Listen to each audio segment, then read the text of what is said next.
आज हम बात करने वाले हैं food crops other than grains. Grains क्या होते हैं? देखो, दाल, बाजरा, अनाज, ये सब ग्रेन्स होते हैं। क्या होते हैं बेटा? ग्रेन्स। आज हम बात करने वाले हैं उन फूड क्रॉप्स की जो ग्रेन से अलग है ना। देखो, हमारी बॉडी को न्यूट्रिशंस के मामले में सारी चीज़ों की आवश्यकता होती है। हमें ग्लूकोज भी चाहिए, विटामिन भी चाहिए, प्रोटीन्स भी चाहिए, ये सारी चीज़ें चाहिए होती हैं।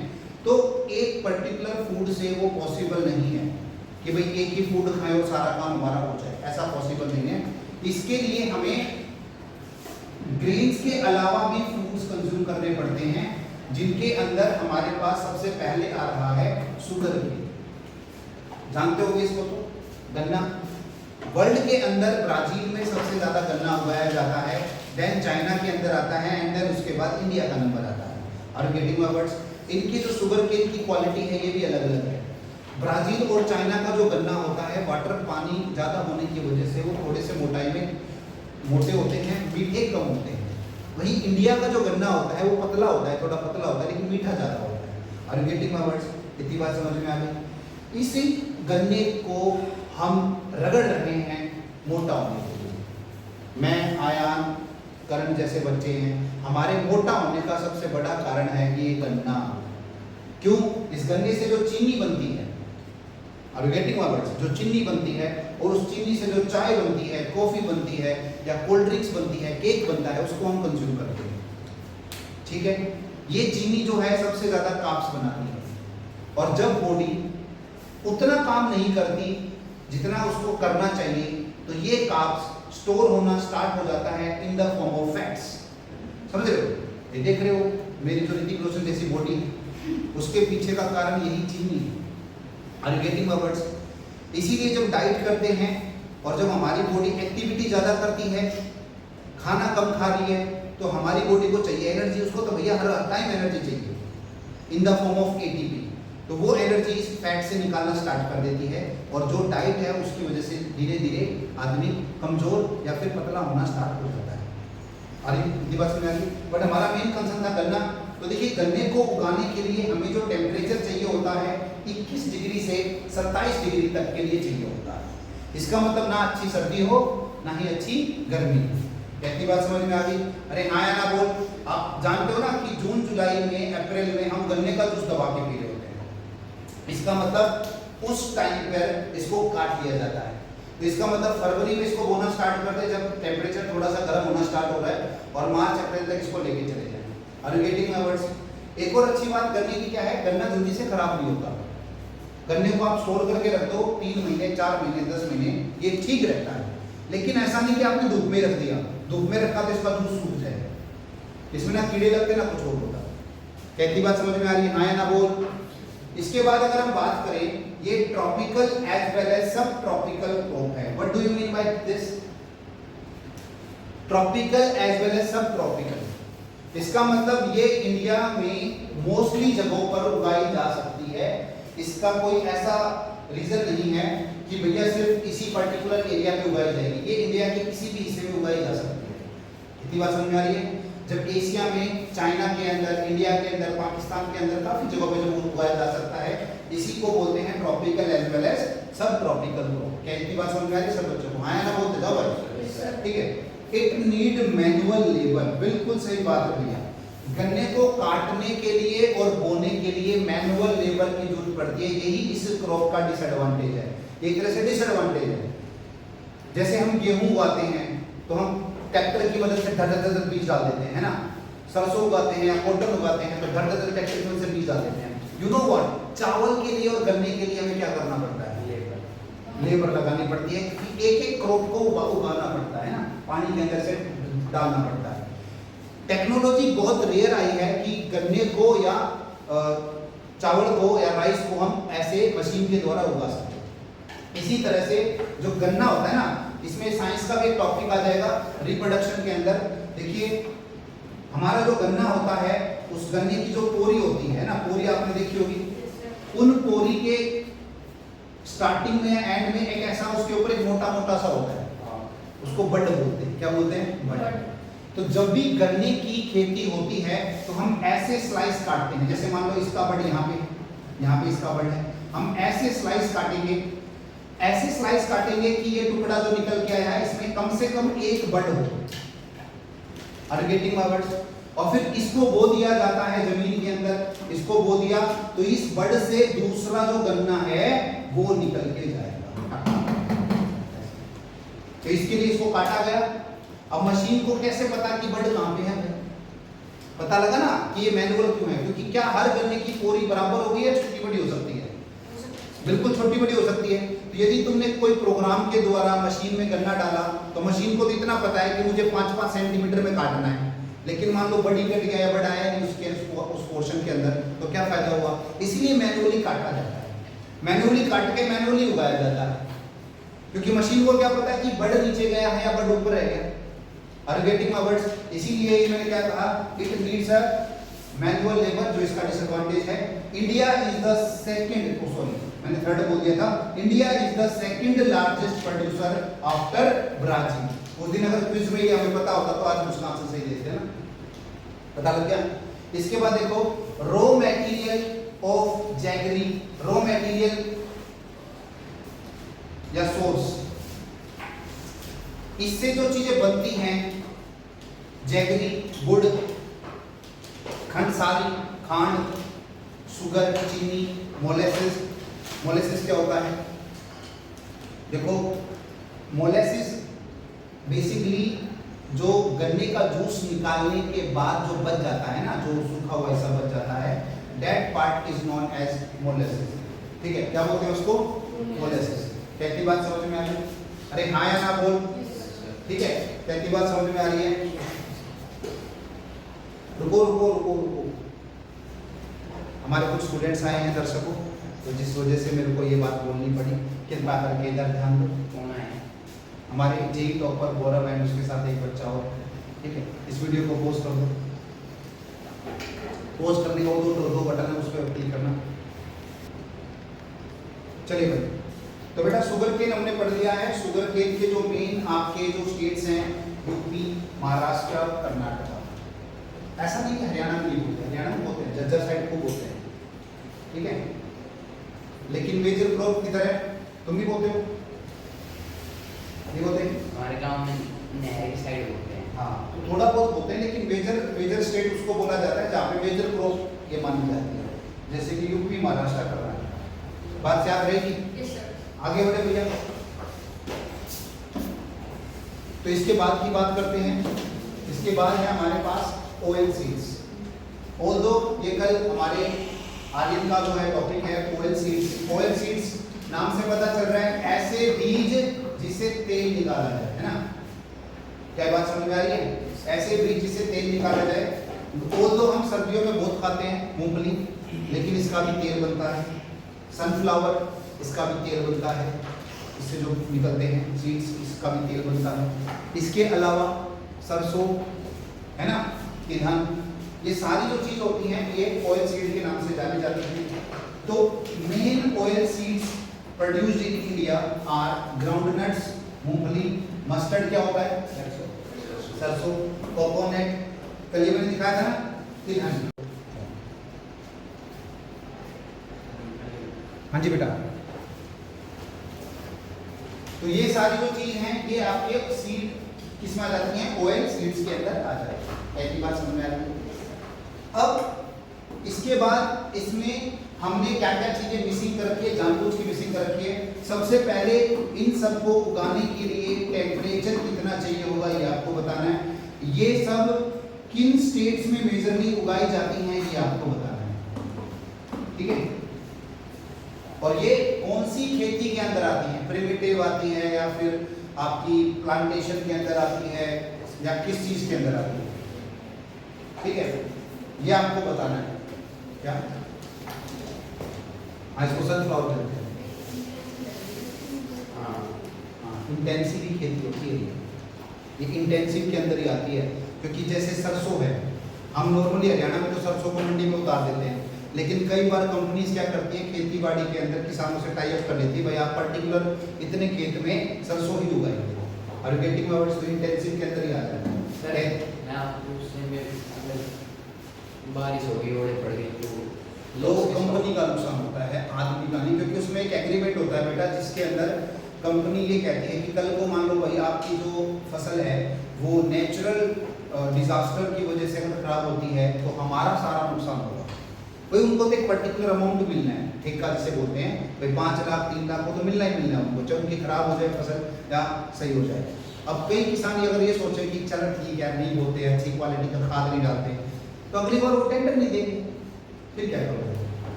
और गेटिंग मार्क्स भैया आपने सोचा कि इस मुर्गी को काट के सारे अंडे आज ही निकालूं, तो फिर क्या फायदा हुआ, है ना? सोने तो लालच नहीं करना होता, सब ईमानदारी से काम करते हैं। तो चलिए आगे चलते हैं बेटा। तो अब यहाँ पर एक एक करके सारी बात होगी।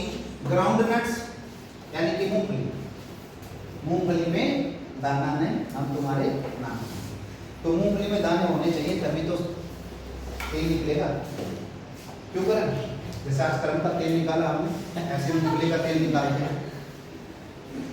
तो ये एक खरीफ क्रॉप है। तो देखो खरीफ बोलते ही तुम्हें आइडिया हो जाना चाहिए किस सीजन में उगाया जाता है, किस में इसको काटा जाता है। तो जल्दी से मुझे बताएगा आयन की भैया किस में इसको उगाया जाता है। खरीफ है। लाइव वीडियो चल रही है, जल्दी बता, बेइज्जती हो जाएगी। गर्मी में इसको बोया जाएगा और सर्दियों में इसको काटा जाएगा। इसके लिए तो मूंगफली सर्दी में खाते हैं दोस्तों। सिंपल है इसकी जो उगाने की प्रक्रिया है उसके हिसाब से। सर्दी जैसे हल्की सी स्टार्ट होती है, मूंगफली आ जाती है ना बाजार के अंदर, ठीक है। इसके बाद देखिए पूरे भारत के अंदर जो सबसे ज्यादा तेल निकाला जाता है इन्हीं मूंगफलियों से निकाला जाता है, ठीक है। इसके बाद कौन कौन सी मेजर स्टेट्स के अंदर ये पाई जाती हैं? Gujarat is the largest producer of ground nuts. Pakistan और गुजरात, पाकिस्तान यानी कि हमारा जो पाकिस्तान है जिसको हम करते हैं हमारा बहुत जल्द, ठीक है। तो पाकिस्तान के अंदर और गुजरात के अंदर ग्राउंड नट्स की खेती बहुत ज्यादा होती है। इतनी बात समझ में आई? हाँ ना बोल भाई, यस यस, ठीक है। अगर आपको यहाँ तक समझ में आ रहा है तो हाथ उठाइए। थर्सडे है आज, है ना? थर्सडे किसका होता है? विष्णु भगवान का होता है, कहते हैं। तो बोल विष्णु भगवान की जय।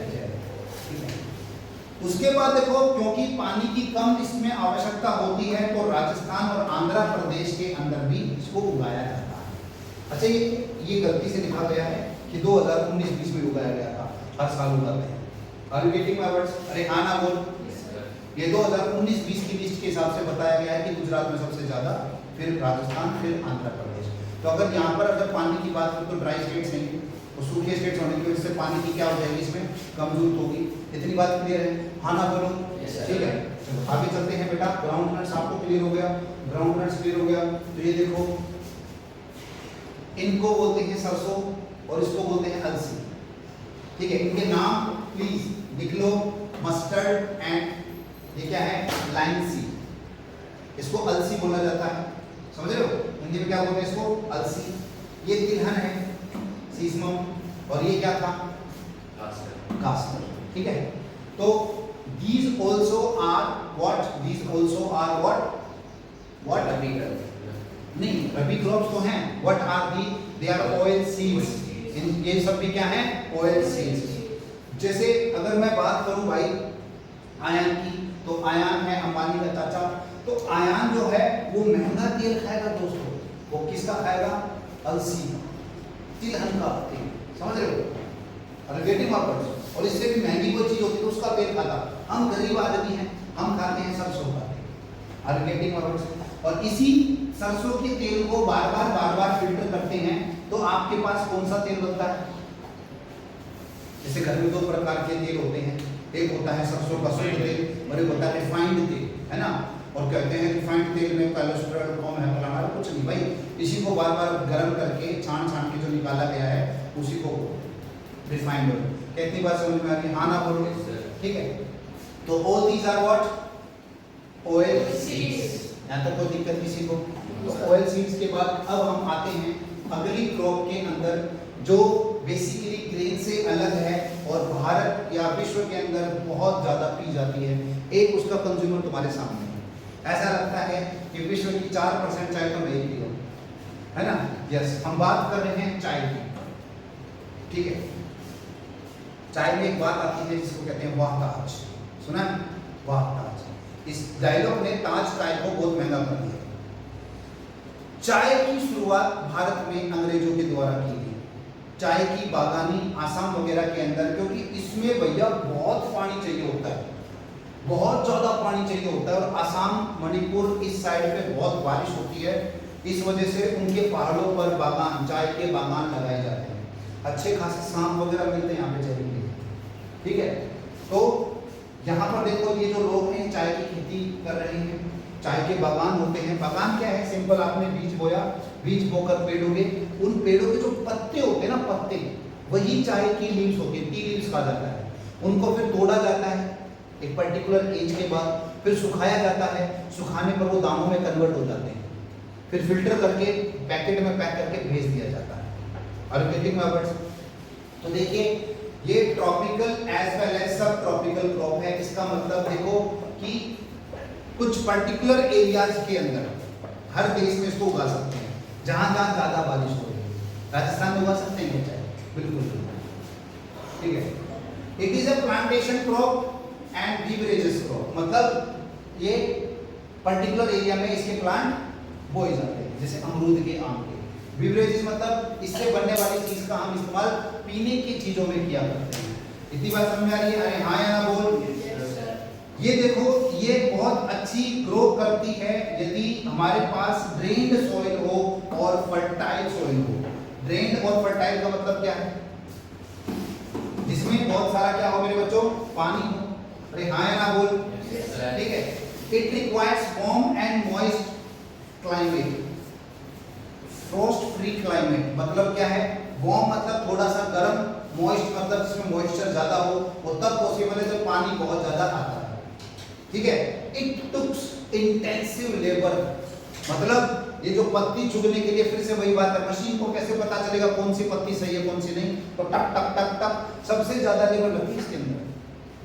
चाय के बागान में लेबर नहीं मिलते, तो वहाँ के जो अपने ईस्टर्न पार्ट के जो लोग हैं ना, मणिपुर, आसाम या और भी जो स्टेट्स हैं, उनके मैक्सिमम लोग जो है इसी चीज के अंदर बिजी होते हैं। कितनी बात समझ में आ गई? ठीक है। एंड द लास्ट पॉइंट, ये आसाम, दार्जिलिंग, जलपाईगुड़ी डिस्ट्रिक्ट में उगाया जाता है। जलपाईगुड़ी वेस्ट बंगाल के अंदर पाया जाता है, ठीक है। इतनी बात समझ में आ गई? चाय का इस्तेमाल क्यों करते हैं सबको पता होगा, सुबह नींद खोलने की, है ना। कुछ तो भारत में ऐसे भी लोग हैं, मैं आपको बताना चाहूँगा, उनका चाय पिए बिना तो प्रेशर ही नहीं बनता। अब गेटिंग वर्ड्स, भास्कर बता रहा है एक दिन कि उसके साथ यही प्रॉब्लम है, चाय का जब तक वो 2 गिलास नहीं पी लेता तब तो उसका प्रेशर नहीं बनता, ठीक है। तो फ्रेश करने के लिए हम चाय का इस्तेमाल करते हैं। अरे हाँ या ना बोल भाई, यहाँ तक बात समझ में आ रही है? बेटा चाय चाहिए आपको, ले ले, ठीक है। इसके बाद आती है अगली चाय का छोटा भाई कह लो या बड़ा भाई कह लो, कॉफी, ठीक है। कॉफी जो है इस प्रकार से कॉफी सीड्स के रूप में पेड़ों पे होते हैं।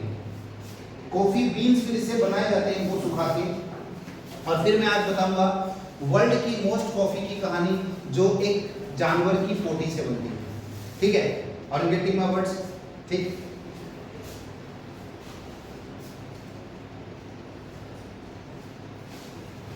मैं अपने दर्शकों को बताना चाहूंगा कि एक करण नाम का प्राणी मेरी क्लास में घूम रहा था, मैं उसको इशारा करके बता रहा हूँ, बैठकर चुपचाप पानी पीने, थोड़ी देर में मेरी वीडियो को देखो मत करो यार। Indian coffee is known as its quality. Yes, India की जो कॉफी होती है ब्राजील की कॉफी के बाद वो सेकंड नंबर पे पाई जाती है। ब्राजील में सबसे ज्यादा कॉफी उगाई जाती है, वही कारण है पानी ज्यादा होने की। तो ये बेसिकली क्या है, इंडिया जो है वर्ल्ड का मात्र 4%, मात्र तो नहीं होगा, बहुत बड़ा अमाउंट है, 4% जो है कॉफी उगाता है। कितने परसेंट? 4%। इस initially it produced by Baba on Baba Budan hills. ये किधर है? ये भी आपका ईस्ट पार्ट में, आसाम साइड है, बाबा बुडान हिल्स, वहां पे कोई गलती नहीं। अब इसकी क्रॉपिंग नीलगिरी, कर्नाटका और केरला और तमिलनाडु में बहुत ज्यादा होती है। और साउथ के लोग है ना कॉफी पसंद करते हैं, नॉर्थ के लोग चाय पसंद करते हैं। Is it clear? ये बात समझ में आ गई? तो तुमने चाय भी देख ली, कॉफी भी देख ली, तो अब पीछे क्यों रहो? अब पीछे क्यों रहो? अब देख लो हॉर्टिकल्चर क्रॉप्स। क्या देखना भैया? Horticulture crops. तो सबसे पहले what do you mean bye horticulture? एक ऐसा कल्चर जिसमें हम फ्रूट वेजिटेबल्स को उगाते हैं। फ्रूट में सारे फ्रूट आ जाएंगे, आम, मैंगो, तरबूज, वेजिटेबल्स में सारी सब्जी आ जाएंगी। तो हॉर्टिकल्चर उन सबको मिक्स करके बोला जाता है। क्या होता है इसका नाम? हॉर्टिकल्चर, है ना। हॉर्टिकल्चर बोले तो production of fruits and vegetables. याद रहेगा गरीबों? अरे हाँ या ना बोल, ठीक है। 2016 के अंदर क्या हुआ था? ये कहा गया था कि India is the second largest producer of fruit and vegetables after which country? China. अरे हाँ, चाइना की मैंने रील्स देखी है कई बार, ये बड़े बड़े मैंगो, ये और भपड़ वाकई में है वहाँ पे। उन्होंने ऐसे आर्टिफिशियल सीड्स और ये सब बना लिए है ना, आर्टिफिशियल तरीकों में, नेचुरल है, उसके अंदर इतने ज्यादा वो एक्सपेरिमेंट कर लगाए हैं कि उनके फ्रूट वगैरह सब बड़े बड़े होते हैं। बट क्वालिटी के मामले में मुझे नहीं पता वो कैसे होंगे, क्योंकि मैं तो चाइना गया नहीं। एक दिन हम चाइना को भी मिला लेंगे अखंड भारत के अंदर, टेंशन मत लो, ठीक है। पाकिस्तान तो आएगा, बस आ ही गया 2-3 साल में, आने वाला है, टेंशन मत लो, ठीक है। तो यहाँ पर अब तुम्हारे पास क्वेश्चन कैसा आता है कि भैया कौन से स्टेट में किस फ्रूट की खेती ज्यादा होती है? मैंगो महाराष्ट्र के अंदर, my favourite specially mango Alfonso Maharashtra में उगाया जाता है, जिसको मेरी खाने की औकात है, ठीक है। और क्या 400 रुपए का एक आता है, बताओ। और 400 में एक खाऊंगा, भारत को उठली खानी पड़ेगी उसकी, है भाई। आंध्र प्रदेश, तेलंगाना, उत्तर प्रदेश, वेस्ट बंगाल। उत्तर प्रदेश के जो सफेदा आम है वो हम सब रगड़ते हैं, जो इस टाइम मार्केट में चल रहे हैं, सफेद आम बोलते हैं। उसके बाद जो दशहरी आम आएंगे चूसने वाले, वो भी उत्तर प्रदेश में सबसे ज्यादा बोए जाते हैं। Are you getting my words? ठीक है। वैसे तो आपको पता नहीं होगा, लेकिन 45 प्रकार के आम होते हैं, 45 प्रकार के आम। एक लंगड़ा आम भी होता है, लंबा लंबा सा, पतली सी नोक वाला, है ना। एक गोल गोल आम भी होता है। तो आम कई प्रकार के होते हैं, और उसी आमों का एक मेला लगता है। पहले सिर्फ राजस्थान में लगता था, अब कई जगह पे लगता है, दिल्ली में भी लगता है, आपका उत्तर प्रदेश में लगता है। तो मैंगो फेयर में जरूर जाए, जरूरी बात सिर्फ मैंगो हो, और भी फ्रूट्स में देखने को मिलेंगे अलग अलग किस्म के, फ्री में नहीं देंगे भाई, भास्कर, ठीक है। ऑरेंजेस, नारंगी, नागपुर से उसका नाम फेमस हुआ था, नारंगी संतरा। नागपुर में सबसे बेस्ट क्वालिटी का संतरा ये तो एक्सपोर्ट होता है, ठीक है। और ये आपका मेघालय के अंदर चेरापूंजी में। और इस प्रकार से अगर आप देखोगे तो आपको ये सारी लिस्ट मिल जाएगी कि कौन सी चीज कहाँ पे उगाई जाती है। Are you getting my words? अरे हाँ या ना बोल, यहाँ तक कोई दिक्कत? ठीक है। तो आप लोगों ने हॉर्टिकल्चर भी समझ लिया है, आई होप। तो ठीक है, आगे बढ़ते हैं बेटा। ये देखिए, India is an important producer of cauliflower, onion, cabbage, tomato, brinjal and potato. ये हम वेजिटेबल्स पे आ गए हैं। वेजिटेबल्स पे जब हम आ गए हैं तो ये भी हॉर्टिकल्चर का ही पार्ट है। तो हॉर्टिकल्चर के अंदर आपके पास ये सारी चीजें आ जाएंगी। अब हम आ गए हैं उस चीज की तरफ जिसको बोलते हैं नॉन फूड क्रॉप्स। क्या होता है ये? Non food crops. और नॉन फूड क्रॉप में हम सबसे पहले कौन देख रहे हैं बेटा? रबड़, ठीक है। तो अगली क्लास के अंदर यहां से स्टार्ट करेंगे कि नॉन फूड क्रॉप्स क्या होती है। Thank you so much.